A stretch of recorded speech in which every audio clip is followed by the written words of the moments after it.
Hi everyone, thanks for coming today. And thanks to Kuriapot Film Festival for having me again, and thanks to Russ as well for the kind invitation to participate.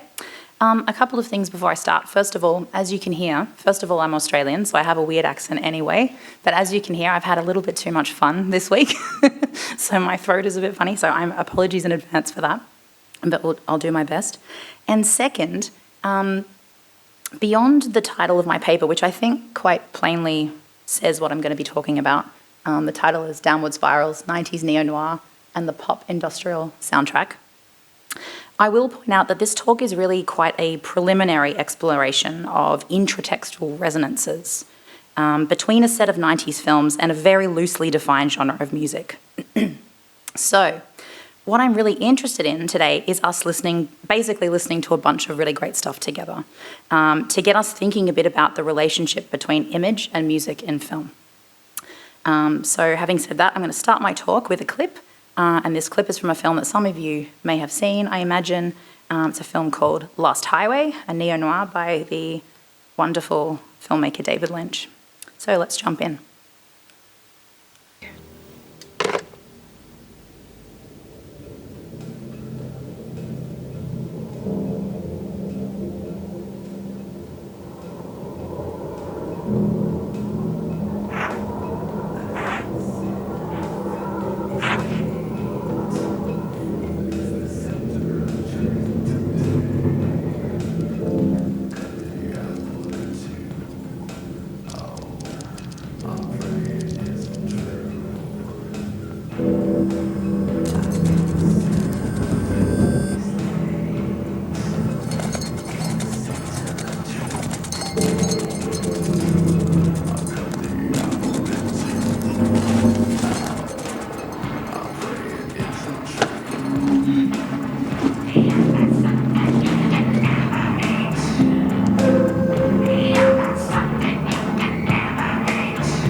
What a fucking job. His or ours, Lou? Ours, Hank. So, what you've just seen, just here, is the character Pete Dayton, played by Balthazar Getty. He, at this point in the film, is in quite a bit of trouble. He very recently woke up in someone else's jail cell with no memory of how he got there. And since that time, he's had a very persistent headache that he can't seem to get rid of. And on top of that, he's just started seeing a girl named Alice, played by Patricia Arquette, who you see here in this clip, who happens to be the girlfriend of a very violent gangster named Mr. Eddie. And Pete and Alice's secret relationship is becoming very dangerous at this point in the film. And if one of the most recognised character types of film noir is the femme fatale, Alice is kind of what we might think of as an uber femme fatale. She's very, very dangerous in this film.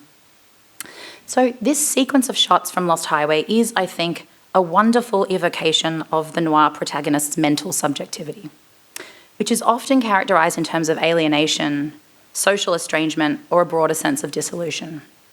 Also, amnesia or memory loss is a really common trope in film noir, and so we have this here as well. He can't remember what's happened to him, but just that something has happened.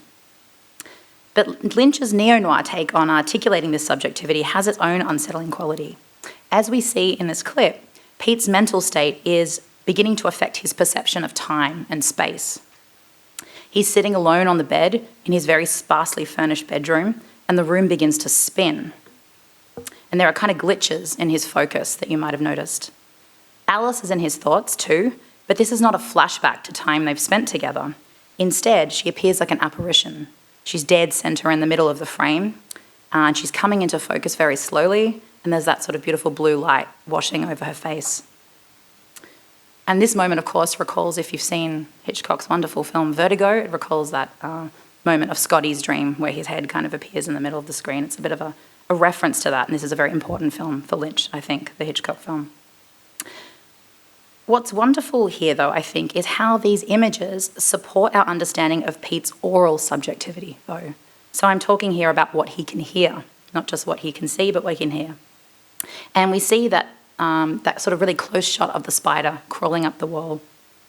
And we realise that Pete, and thus we, can hear the spider crawling up the wall. So these noises that should be imperceptible or very quiet actually move into the foreground of the film's soundtrack in this moment, and they sort of magnify the distortion of reality that Pete is experiencing. What I'm really interested in today, though, I'm doing the onion, the layers. What I'm really interested in today, though, is another sound that we hear in this sequence. A sound that, like the shot of Alice, seems to be coming into focus or into the foreground as we move through the sequence. And what I mean here, of course, is the music that Lynch uses in this clip. So, first of all, we hear a score by Trent Reznor of popular industrial band Nine Inch Nails. And we also hear, kind of mixed in or sort of competing with this score, sorry about this image, the song Apple of Sodom by industrial pop icon Marilyn Manson, who also features briefly as an actor in this film, or in a film within this film, a snuff film. So the song's, Manson's song has this kind of machine-like percussion that you can hear, this kind of clanging sort of sound, and the snarling kind of attenuated quality of his vocals brings in a really horrible sort of texture into this sequence, I think. But also, as the music gets louder, there's a sense of momentum or drive that sort of builds. It sort of seems to propel Pete up and through the corridors of his house and then onto the streets of Los Angeles with his motorbike and into a motel or bedroom with not Alice, but his second choice, his girlfriend, Sheila.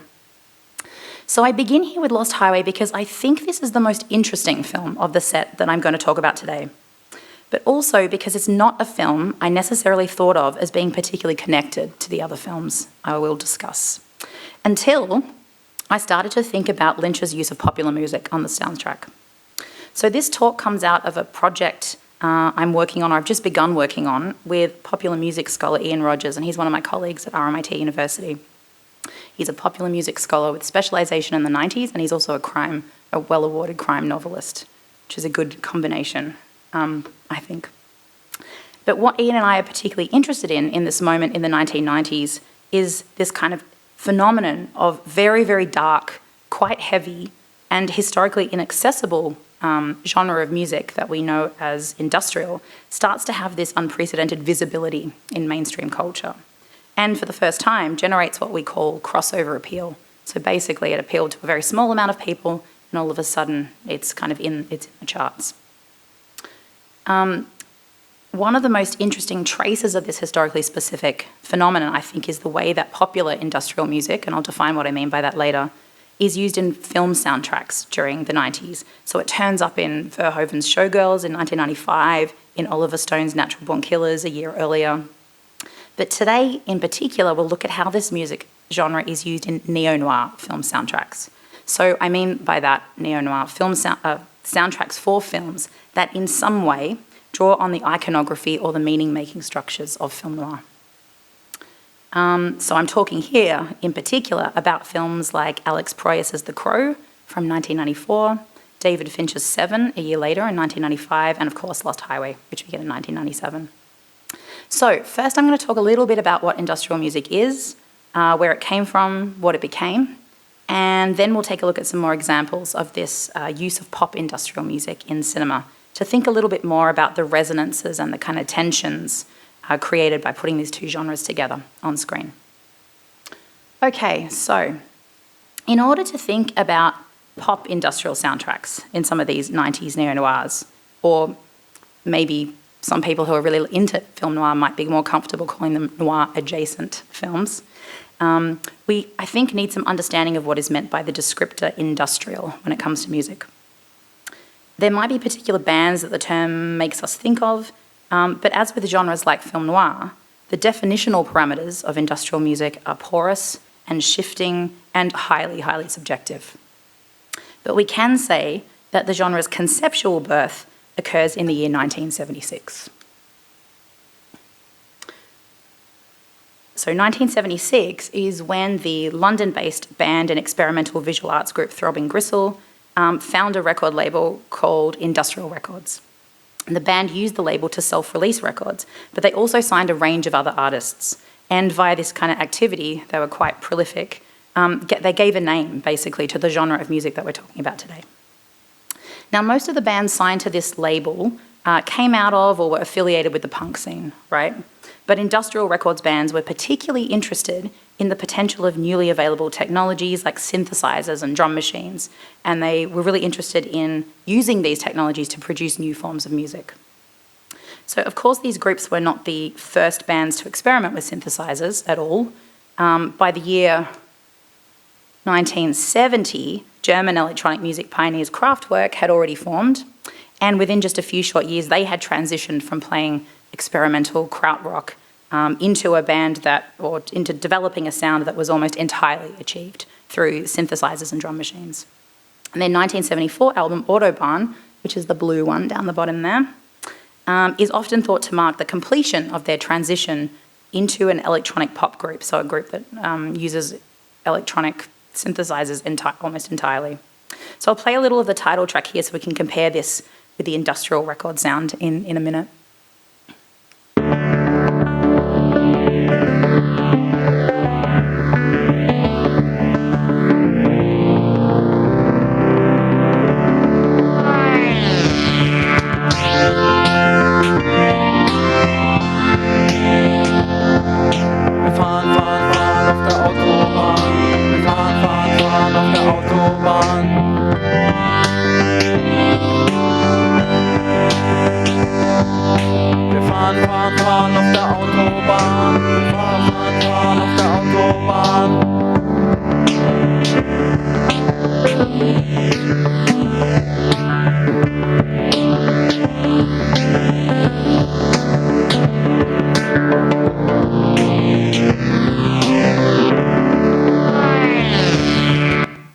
Okay, would be nice to hear more. I'll just pause that for a sec. So, well, that spoiled my reveal, but anyway, what we hear in Kraftwerk records like Autobahn, I think, is almost the sonic equivalent of early cinema's utopian kind of aspirations, right?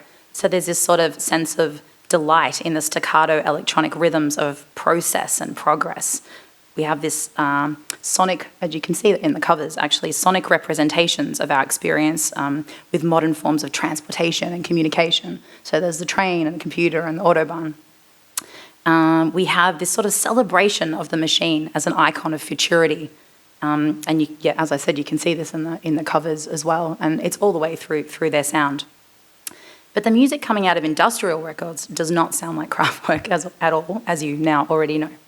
Throbbing Gristle harnessed new musical and recording technologies to evoke and explore a darker and much more unsettling experience of modernity. So their debut album, The Second Annual Report, it's a little bit confusing, first album, The Second Annual Report, from 1977, is a lo-fi nightmare soundscape of hissing machines and wailing sirens and disintegrating vocals that are only intermittently intelligible, nevertheless frighteningly perverse. So it's this white one down in the corner, which we will now try and play you a little bit of.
something very cool that just happened there that you might not know if you haven't heard these records before, is that there was 2 records playing at once. But I think it's perfect for what we're talking about, so I'm not going to worry. Okay, so in stark contrast to something like Kraftwerk, this kind of music, is the soundtrack to a world gone to absolute shit. So what we're dealing with, right, is a kind of a utopian idea of the future versus or utopian idea of modernity versus a very dystopian kind of idea of modernity, right? So this is an embodiment of complete atomization and disintegration. And that White Album that you saw in the corner there is perhaps most well known for sampling a police audio recording of a child sex offender's confession. And this was a creative decision that signalled the lyrical preoccupations with themes like trauma, sexual deviance, mutilation, and torture that would come to characterise industrial music more broadly. And interestingly, the connection between cinema and industrial music actually begins quite early, because in 1981, Throbbing Gristle actually did the soundtrack for a Derek Jarman film called In the Shadow of the Sun. So there is already that kind of soundtrack sort of quality to this music. Okay, so while this is all happening, I'm going to kind of jump through history in a very sort of in a way that makes it easier for us, but I'm skipping a lot of things, I'm just indicating. But simultaneously, Throbbing Gristle's Sheffield-based contemporaries, Cabaret Voltaire, who you see down there in the corner on the left, they were a band that were affiliated with Industrial Records, but they were signed to Rough Trade in 1978. They were bringing this kind of spirit of punk defiance and experimentation into dialogue with Dada's rejection of rationality and aestheticism. So they used technology to treat sound in the matter of the Dadaists, and then William Burroughs after them. And they used the literary cut-up, or the technique of the literary cut-up. But instead of cutting up and reassembling text, Cabaret Voltaire were cutting up tapes and reassembling sound. So although Cabaret Voltaire's earliest recordings were highly experimental, their embrace of this kind of cut-up technique and sonic collage kind of aesthetic actually left room for pop music tropes to kind of creep in every so often, right? So things like melodic hooks and danceable rhythms started to kind of pop up within this sort of cut-up or collage kind of aesthetic. And effectively, this begins to open up the definition of what industrial music is, and to, in some ways, pave the way for the rise of popular industrial music in the 1990s. Meanwhile, in the United States, Chicago became ground zero for the industrial scene, where the record label Wax Trax was up and running by the late 70s. And Wax Trax would become another key player in the development and eventual popularization of industrial music. And they signed bands, some of which you see up here, like Sister Machine Gun and My Life with the Thrill Kill Cult, and the Slovenian band Laibach, Only One in Colour, which Marsha pointed out yesterday, which I didn't do on purpose, but we'll say, we're here, so among many other bands as well. So Chicago was also where Ministry frontman Al Jorgensen was based, and he played in a range of bands in addition to Ministry, including the Revolting Cocks, and he produced records for many other industrial acts. So he became this kind of highly influential force in the development of a sort of subset of industrial music that we might call industrial metal.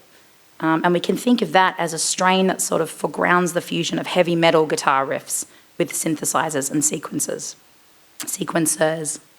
And the signatures of this Chicago-based industrial style are heard in Ministry's distorted guitars, but also later in even more popular bands like Nine Inch Nails, Marilyn Manson, and Rammstein, all bands and artists that feature on the soundtracks for the films we're looking at today.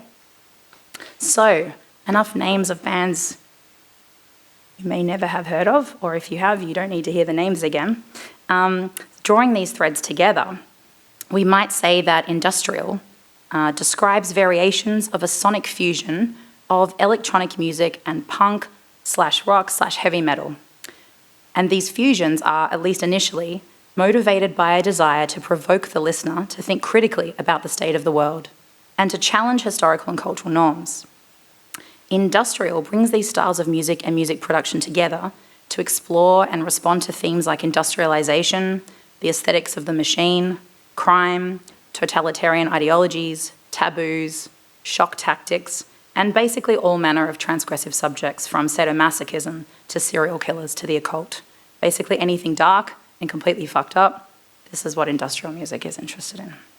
So because of this, industrial music is often read as being fundamentally nihilistic and, as scholar Jennifer Schrain argues, more interested in perverting society than subverting it. But other critics, like Jason Hanley and Alexander S. Reid, have suggested that this nihilism might actually be more productively understood as the strategy of an inherently modernist form. Thus, these debates about the ideological underpinnings and cultural value of industrial music and the industrial music project have a curious resonance, I think, with the critical thinking and writing about film noir. And that critical writing that seeks to understand the cinematic genre of film noir as a mode of vernacular or popular modernism. In other words, I'm asking, what would it be to read industrial music's thematic preoccupations and kind of destructive mode of critique in the way that we read film noir's sordid storylines and stark cuts and imbalanced compositions, that is, as markers of a mode of vernacular modernist aesthetics, or as an art form that seeks to interrogate the conditions of modernity? Okay, let's jump forward. We're going to do a big jump now to 1994. Dr. Alexia, that's me, is a moody 13-year-old who hears Nine Inch Nails for the first time on the radio, where the word fuck in the band, in their biggest hit, Closer, is censored with a microsecond of silence. It's that kind of microsecond of silence where you know exactly what word is missing, right? Late at night on TV, you could actually see, for a very short time, the uncensored music video for Closer. And in this video, Trent Reznor, who I showed you before with David Lynch, is leather-clad, and he's bound, and he's gagged, and he's blindfolded. And yes, he really is singing that he wants to fuck you like an animal. The reason that this was on TV and on the radio all the time, actually, in Australia, in the States, and in many other places in the world, was that the album this single comes from, The Downward Spiral, which is that one in the middle at the bottom, was a huge commercial success. To record it, Reznor moved into the house on Silo Drive where Sharon Tate was murdered because he thought this would be a cool idea so he could leverage the very, horrific vibe of the location's dark history. And the record debuted at number 2 on the US Billboard charts, despite the fact that it was a full-length concept album detailing a man's self-destructive trajectory towards suicide. And it demonstrated, I think, in the clearest terms, the unlikely but undeniable economic viability of the industrial sound at this time. Now, I clearly thought this was one of the coolest things I'd ever heard when I was 13. I still like it, by the way. But many industrial music fans would have understood the success of an album like The Downward Spiral, I think, as the death knell of the industrial genre. If you know the sound of popular industrial bands like Nine Inch Nails at all, and we'll hear some soon, you'll know that they sound very, very different to the sample of Throbbing Gristle that I just played before. They sound, for instance, or as a start, at least 100 times more accessible than Throbbing Gristle. They're still super dark, and they still evoke the concept of the machine and explore a lot of the same thematics, right? But Nine Inch Nails songs have a much more recognisable sense of structure, and they have melodic hooks, and many of them are basically pop songs. So, there's a bunch of records here on the slide by different popular industrial bands, although there's Nine Inch Nails definitely dominating that slide there. But that's because they're key to this moment of transition, I think. Because it was that record in the corner there, that one, called Pretty Hate Machine from 1989, that introduced the genre of music labelled industrial to mainstream audiences. So the musician historian Alexander Reid, who I mentioned before, has a really good description of the impact of this moment. He says, around the time of Pretty Hate Machine's release, most industrial music fit into a narrow range of harmonic practice. The genre's emphasis on process, repetition, and the timbres of found sound and distortion all downplay the role of traditional melody and harmony. And inasmuch as the industrial music is at heart a modernist endeavour, its suspicion of goal-orientated chord progressions and tunefulness makes sense.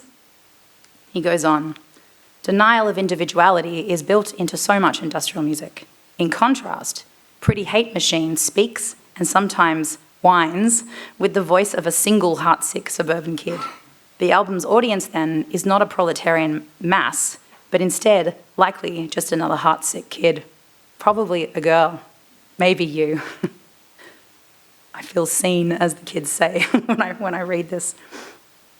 But even if the register, politics, and ideologies of what we're calling popular industrial lean a little too far into the realm of popular culture, And even if we notice the catchy melodic gestures amidst the crushing guitars and mechanized beats, the style still carries the dark thematic preoccupations of earlier industrial, and it makes use of many of its strategies.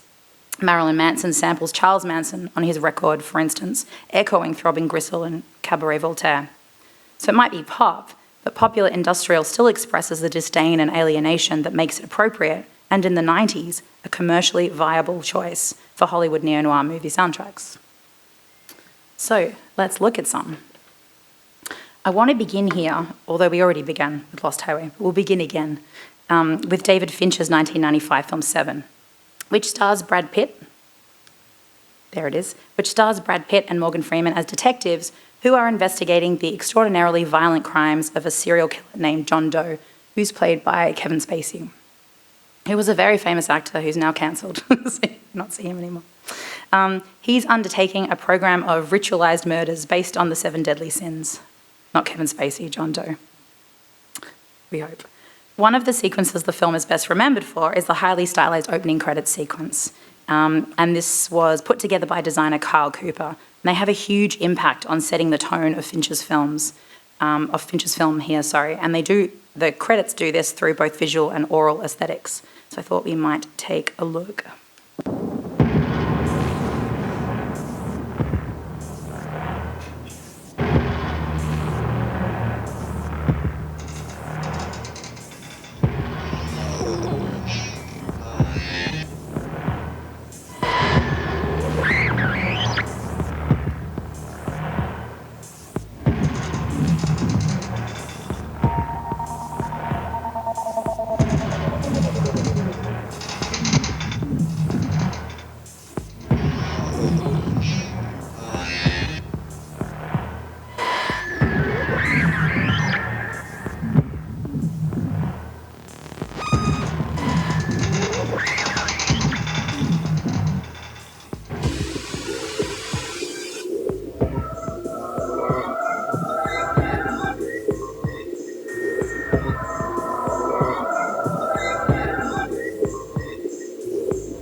Okay, if you haven't seen that before or heard industrial music generally and you want to listen to it at home, make sure you turn it up really loud. It needs to be loud.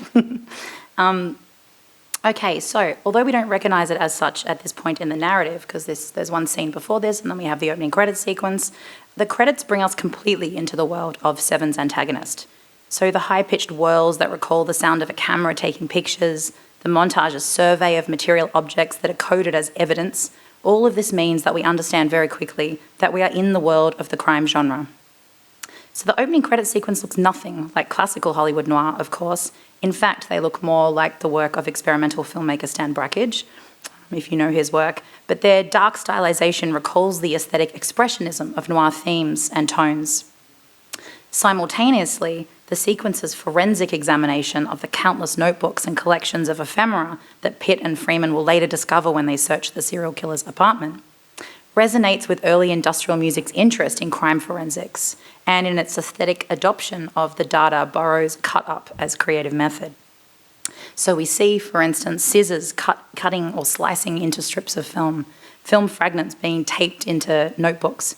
We see notebook pages being sewn together with needle and thread, bringing these kinds of different textures together to achieve an eerie sense of materialism. There's human hair, worn-out cotton bandages, a razor blade shifting between calloused fingers. There's black and white photo exposures being dunked into chemicals, There's tiny, inky handwriting that fills the pages of notebooks with cheap, thin paper, scratched celluloid, and the dark red glow of a dark room, the room in which images of unimaginable violence materialize like ghosts. And most importantly, this material quality that is extended through the sound in the sequence, through the remix of Nine Inch Nails' hit song Closer that we hear on the soundtrack. Now, this version of the song is much more textured than the album version. It sounds like rust and smears and broken turnstiles kind of creaking in the wind. And when the intensity of the music builds, the editing of the images quickens, so it seems to kind of drive the images in lots of ways.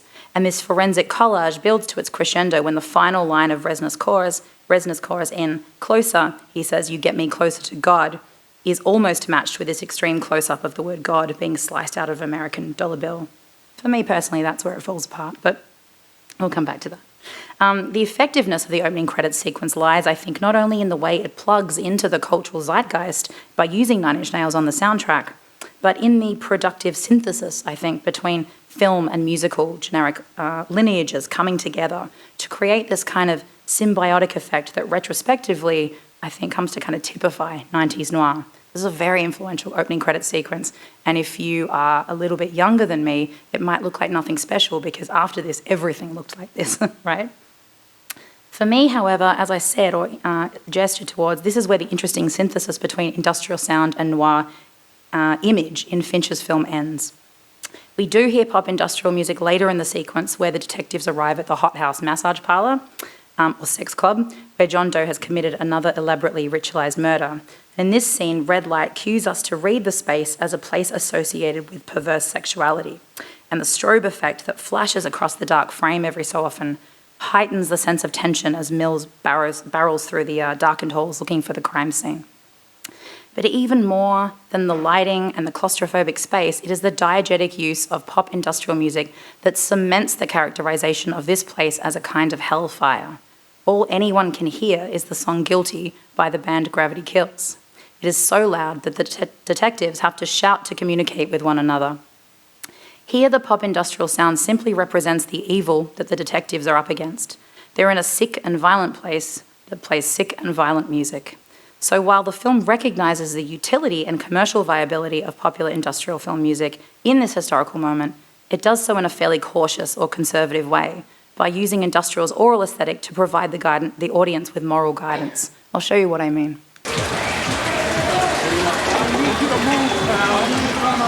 Get the fuck out of the booth! Come on, this way.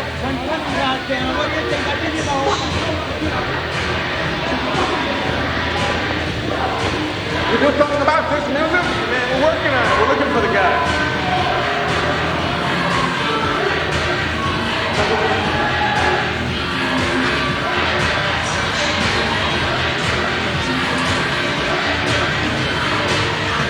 Homicide, you gotta see this.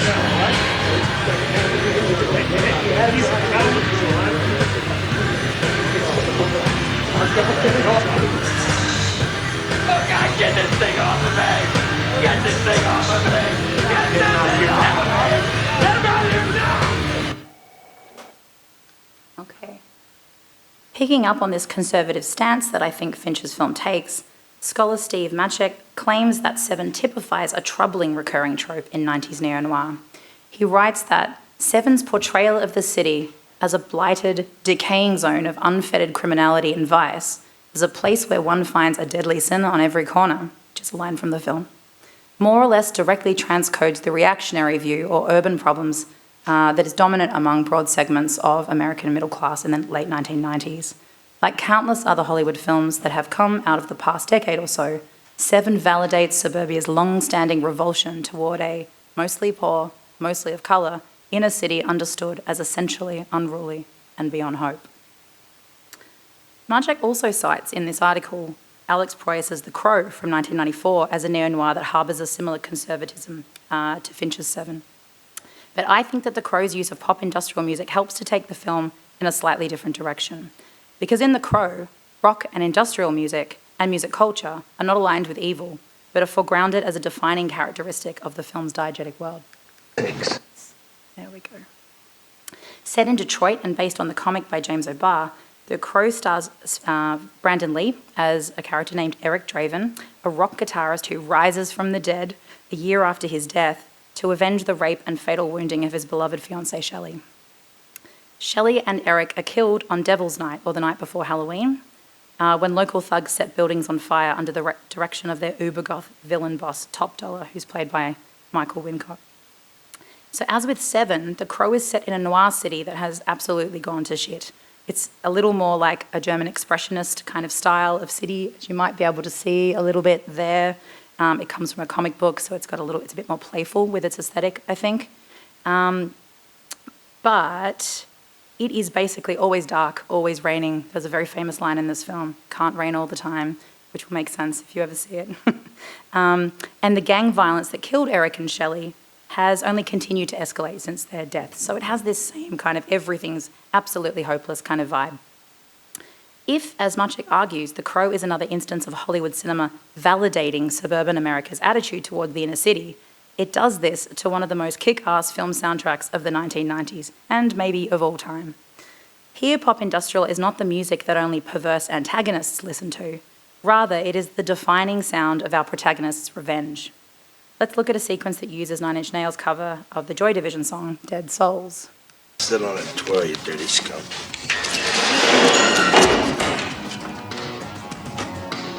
Fuck you, I'll stab you fat ass.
Thanks for turning it up. See, it sounds good, right? As you can see, the music here is used in a very different way to what we saw in Seven. In fact, it's really much more like a music video here, right? Nine Inch Nails' song is right at the forefront of the soundtrack while we watch Eric Draven follow his crow buddy across the gothic noir city and the rooftops to the site of his first act of vengeance. So if you couldn't tell, the crow helps him to see things because he's undead. It's a bit sort of mysterious how he has all these powers, but it kind of doesn't matter. It doesn't matter in the film.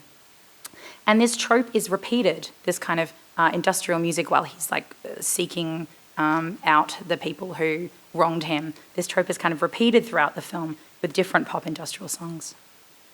On top of this, the visual aesthetic of popular industrial is embedded in the film via Eric's resurrection from the dead.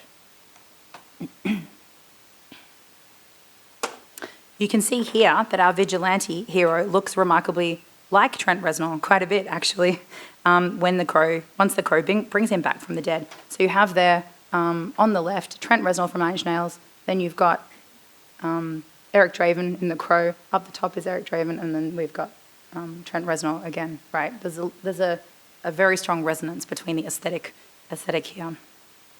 In fact, through flashbacks in the film, we can see that Eric was pretty much a scrubbed-faced, silky-haired grunge musician when he was killed. And then he's sort of resurrected through the new wave sound of The Cure, like that's playing while he goes through this kind of amazing makeover where he puts on this great outfit. It's a really good sequence. And then he's resurrected like to The Cure, and then he becomes the pop industrial vigilante who carries his guitar to crime scenes, just like this. His guitar has no powers. It's kind of useless, just a prop. But it's also good. And our hero kind of lives in a neo-noir world that is saturated by the 90s alternative music scene. There's almost always music playing in The Crow. Non-diegetic music like in this montage we've just seen, but also recorded and live music playing within the world of the film. So you'll see here two instances of 90s bands playing within the film. That's Medicine and My Life with a Thrill Kill Cult. And these performances are given quite a bit of time in the film. So that's not just in the background. You're there in the audience. So this neo-noir is doing something quite different in its engagement with alternative culture, I would argue. It's capitalizing on the mainstream popularity of heavy music in this moment by offering us an entire world where this is the soundtrack. The remarkable success of this strategy is evident not only in the film's box office returns, it made a fair return on profit as a kind of cult hit, but by the incredible success of the soundtrack album, which peaked at #1 on the US Billboard charts and went on to go 3 times platinum, so it sold 3 million copies. And in Australia, it wasn't far behind. It peaked at #2 on the ARIA charts. All right. Before we end, let's go back to the beginning, to the extraordinary film that is Lost Highway. As I said at the beginning of this talk, it's not a film that I would normally think of alongside The Crow or Fincher's Seven, or maybe especially Seven. But through the lens of 90s noir and the use of pop industrial music, we can see that Lynch was actually doing something quite remarkable here that is very atypical of his work in many ways. In using artists like Marilyn Manson and bands like Rammstein on a soundtrack that was produced by Nine Inch Nails frontman Trent Reznor, he's actually attempting to make his completely Lynchian neo-noir much more commercially viable by plugging directly into the cultural zeitgeist in 1997. The funny thing is, well, not funny for him, but funny in the context of what we're talking about, the funny thing is that it completely didn't work, and that Lost Highway cost $15 million to make US dollars and grossed only $3.8 million at the box office. And mainstream critics, people like Roger Ebert, noted that while the soundtrack was especially strong, Lost Highway was, quote, a shaggy ghost story, an exercise in style, a film made with a certain breezy contempt for audiences, end quote. But for those of us who know better, the concentration of pop industrial music in the second half of Lynch's film in particular makes manifest the inner turmoil of the noir protagonist. This is the sound of a psyche crumbling under the weight of a past it cannot escape, even if it can't remember it, in the case of this film. It is also a beautiful synthesis, I think, of noir tropes and the 90s industrial sound, one that is haunted by the modernist lineages of both of these genres.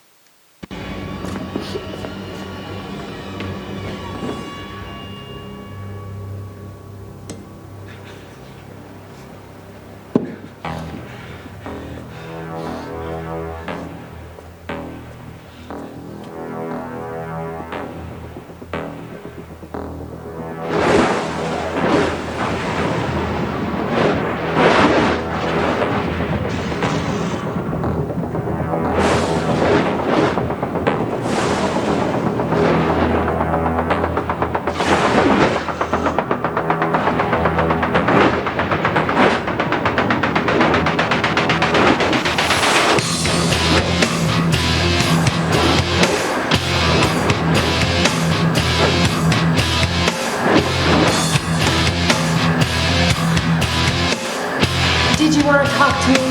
Huh? Did you want to ask me why?